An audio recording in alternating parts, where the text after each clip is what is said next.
Hi, my name is Traci Cornelius and I'd like to welcome you all to Homemade, Grown and Sewn.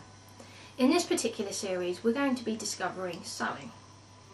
Sewing is something that is just in a different league. I mean, the mere look of a sewing machine could practically make me feel like I was going to break out in hives.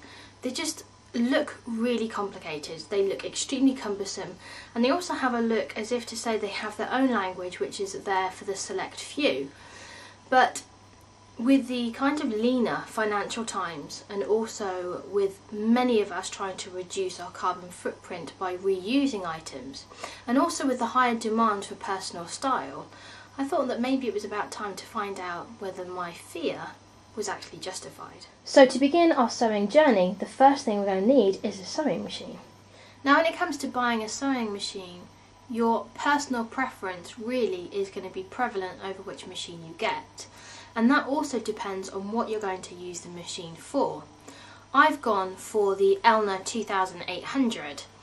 It was a really reasonable cost for the amount of different things that the machine can actually do. Now, being a novice, I couldn't tell you right now whether it's going to be able to do all the different sewing projects that I want to be able to do later on, but it's a fantastic start, and I'm going to be sharing the journey with you on how to thread the needle and how to actually use different threads. We're going to start from scratch and go right the way through. So here is the machine in itself. You can see here that we've got a number of different stitches and we have a number of different controls which we're going to go through later on. Also, when you get your machine, you will also have a foot here, and then you get a little kit with a number of different items in, such as a seam picker and different feet as well. Then, most importantly, we have the manual. Now, it has to be said, ladies, that in a circumstance such as this is the one time where reading the instruction manual, I think, is imperative. If you're completely new to sewing, like I am, then I think it's a really good thing to be able to read the instruction booklet and then lay out the accessories and the tools in exactly the same way as they are on the instruction manual. So for example, if we look here at number 1, we've got overlock foot C for the particular model that I've actually got. So then I've laid that out, and as you can see, very, very helpfully, it has actually got a little C engraved on it here. So I'd have to say that the instruction manual is so far so good, fairly easy to understand. It has really good pictures and referencing, but I have to admit that I'm still only on the first couple of pages, so I'm going to continue and see how far we can get. One of the first jobs that you'll want to do on your machine is to wind the bobbin. So as you can see here, I've got the instructions right next to the machine for easy reference. So the first instruction for the machine is to pull out the flywheel, and the flywheel is this round section at the machine at the back here. So I'm just going to pop that out, and I've just chosen any thread at the moment. Now we're going to pop the thread on to the section at the top of the machine here. But also we need to make sure that it then doesn't fly off the end. So there are a number of different spool holders that I've got with this machine. In fact, I've got 2, so if I just show those to you, I have a large one here, and then I have a small one. Well, as you can see, the depth of my thread spool is not exactly very large, so therefore we're just going to pop on the small one. So we're just going to pop that onto the end.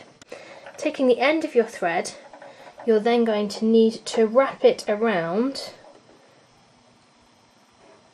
this section here, and then that's going to bring it back round here. Now the bobbin, in my case, I've got one in the machine here that needs to be wound, so mine's actually got a clear casing so you can see how much of the thread you've actually got left. So to open that, you just flick the little button, very cool, take out the little door, and then you can lift up the bobbin. Now I've got plastic bobbins in mine. I do know that you can get metal bobbins. In fact, I'm just going to cut the end of this thread so I can make it easier to thread it through. So just snipping off the end to make sure that I've got a nice clean part. Just going to thread this from the inside. It's a little bit tricky, it has to be said. Okay, I've now got that through. And I'm just going to wind this around just a couple of times so it can take. And now I'm going to pop that onto the machine. And then once you've done that, you're going to then need to push it to hold it into place. Once you've done that, we can now cut off that little piece of thread at the top, and now we're ready to wind our bobbin. Okay, as you could see just now, it wasn't winding properly, so just for save on time on the video camera, all I've done is I've gone back and I've threaded it back through from the front to the end, but I've wound it on a couple more times this time, so we're going to see whether it will thread now. So just pressing down the control foot gently. Oh, clip it into place would actually help. Oh, very cool. So as you can see, we're now getting that threaded onto the bobbin. I like that, that was easy. Okay, so my little tips then would be to make sure that you've actually got the thread securely into place in the first place, otherwise it will do what we did first of all, which was to actually come really loose and then not spool onto it. And to make sure that you've obviously got it clipped in. Once you want to remove it, just unclip and take off. And then you can just snip off the piece of thread. Once you've threaded your bobbin, the next thing you're going to need to do is place the bobbin back into the machine. So just referring back to the instructions, it does say that we need to have the thread going in the direction from left to right. Drop it in. Now very helpfully, it even actually has a little arrow here to help you to understand where you need to put your thread. So in this machine we need to pop it into the first notch, which is here, and then according to the instructions you just pull it around like so. And once you've done that, you then pull it to the back like so, and you can see that the bobbin was moving around at that point in time, and you need to have about 4 inches left. Once you've done that, you can then just pop the bobbin case back into place and push it down. The next job will be to thread the needle. So taking the thread, we're just going to go around number 1, so coming down, and then pop it around 2. We're going to need to pop the arm up so we can do 3. So just making sure that we move the handle around. Okay, so that we just use the flywheel like we did before, loop this one around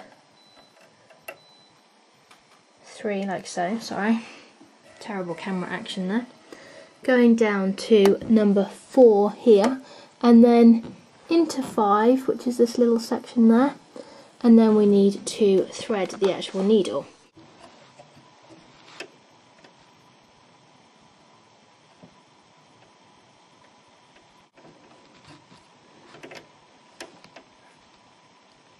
Okay, got it. So once you've done that, you then need to make sure that it goes to the back of the machine. So making sure that I haven't got it tied in a little knot, looping that around to the back, and now I've got the thread from the bobbin and the thread from the needle.